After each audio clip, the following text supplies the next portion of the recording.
Kisah seorang pemuda yang mempunyai akhlak yang baik. Setelah ia menuntaskan perguruan tingginya, ia langsung pergi untuk bekerja di Eropa. Lalu setiap bulannya, ia menyimpan uang untuk membangun apa yang sudah diangankannya. Dan setelah beberapa tahun, akhirnya proyeknya pun selesai juga. Lalu pemuda itu kembali ke kampung halamannya dan memutuskan untuk melamar anak pamannya.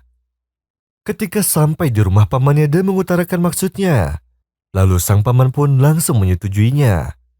Kemudian dia memberanikan dirinya untuk berbicara dengan anaknya. Lalu dia merasa sedih di balik senyumannya yang palsu. Dia tidak memperpanjang percakapannya dan dia tidak fokus pada pemuda tersebut. Sehingga pemuda itu tersenyum sambil berkata padanya, "Apakah ada pemuda lain yang membuatmu jatuh cinta? Apakah itu benar?" Lalu wanita itu terkejut dengan pertanyaannya, lalu dia menundukkan kepalanya. Pemuda itu pun tetap tersenyum padanya, dan ia berkata, "Kenapa pemuda lain itu belum juga mendatangimu sampai sekarang? Jelaskanlah padaku maka kau tidak akan menyesal." Lalu wanita itu merasa tenang kepada anak pamannya, yang terkenal dengan kejujurannya serta akhlaknya yang bagus. Lalu wanita itu pun berkata padanya, "Dia belum juga mendatangiku karena setelah dia selesai perguruan tingginya dia langsung mencari pekerjaan. Dan dia juga membiayai kebutuhan ibunya, dan dia juga tidak bisa lepas darinya karena dia mencintainya. Dan kami jarang bertemu karena faktor keterbatasan."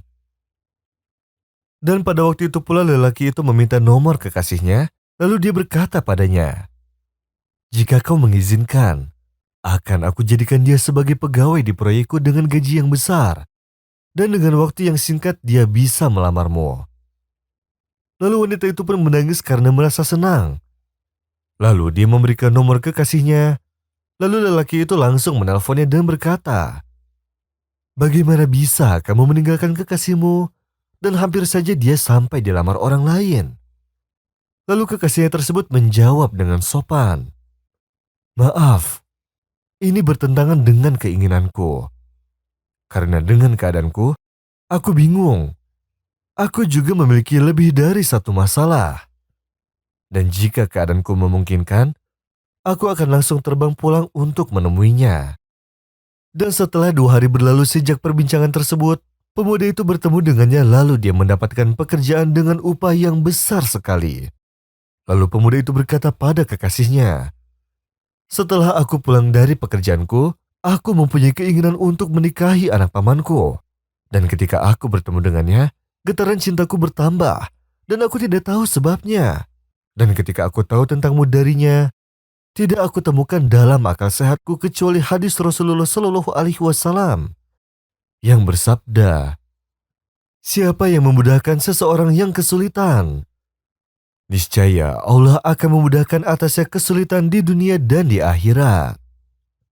Dan aku juga ketika tahu bahwa kamu akan melamar kekasihku, aku langsung ingat pada hadis Rasulullah Shallallahu Alaihi Wasallam yang artinya, barang siapa yang menyempurnakan wudunya kemudian dia sholat 2 rakaat secara sempurna, maka Allah akan memberi apa saja yang ia minta baik segera atau lambat."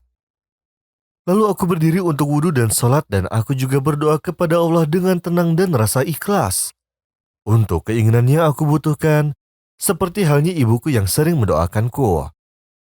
Lalu aku serahkan kepada Allah Azza wa Jalla dan aku sangat yakin serta ikhlas dengan kodonya.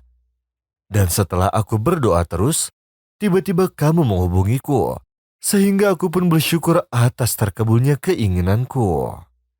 والمؤمنون والمؤمنات بعضهم أولياء بعض يأمرون بالمعروف وينهون عن المنكر ويقيمون الصلاة ويؤتون الزكاة ويطيعون الله ورسوله أولئك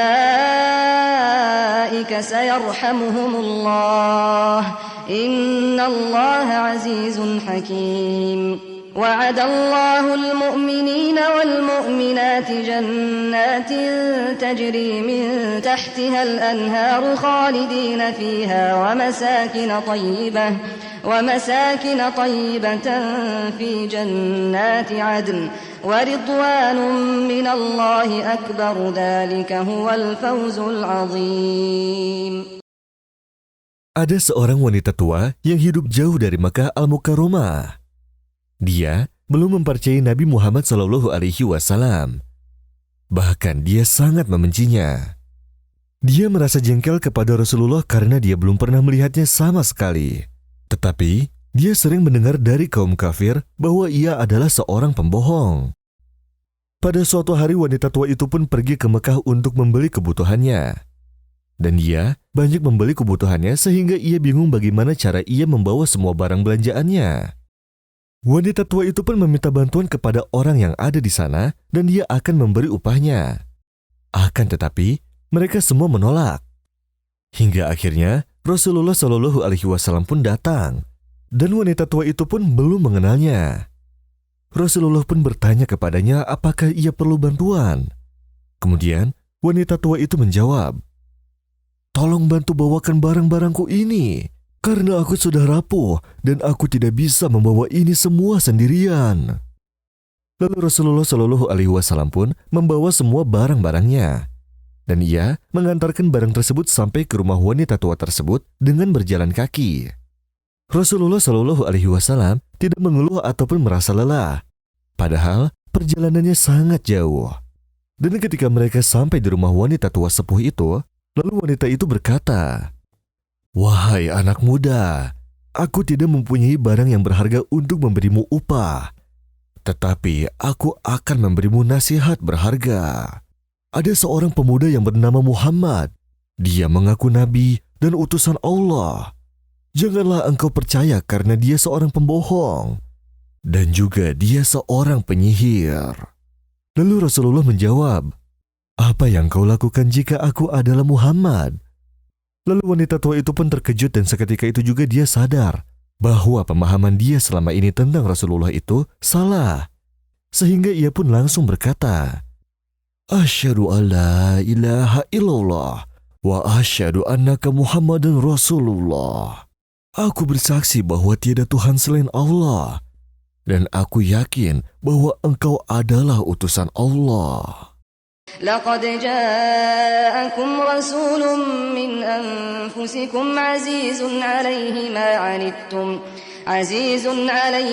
عنتم حريص عليكم بالمؤمنين رؤوف رحيم فإن تولوا فقل حسبي الله لا إله إلا هو عليه توكلت وهو رب العرش العظيم.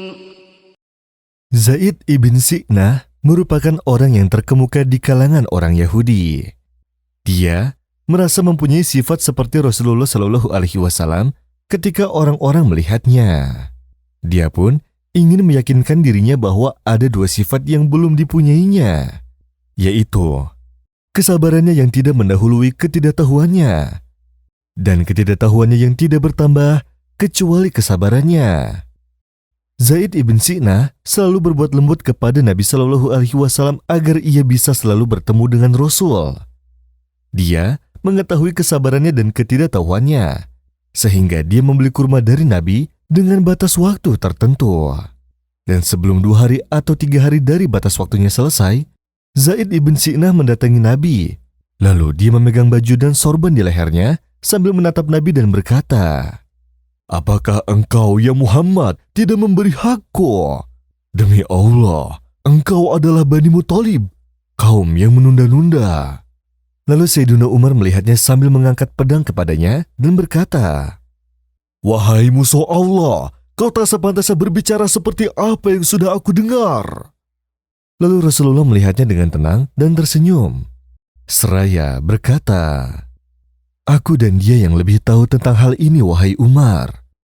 Lalu Sayyidina Umar pun menjawab, "Engkau saja menyuruhku dengan sopan santun, maka dia juga harus berbicara dan meminta dengan cara yang baik."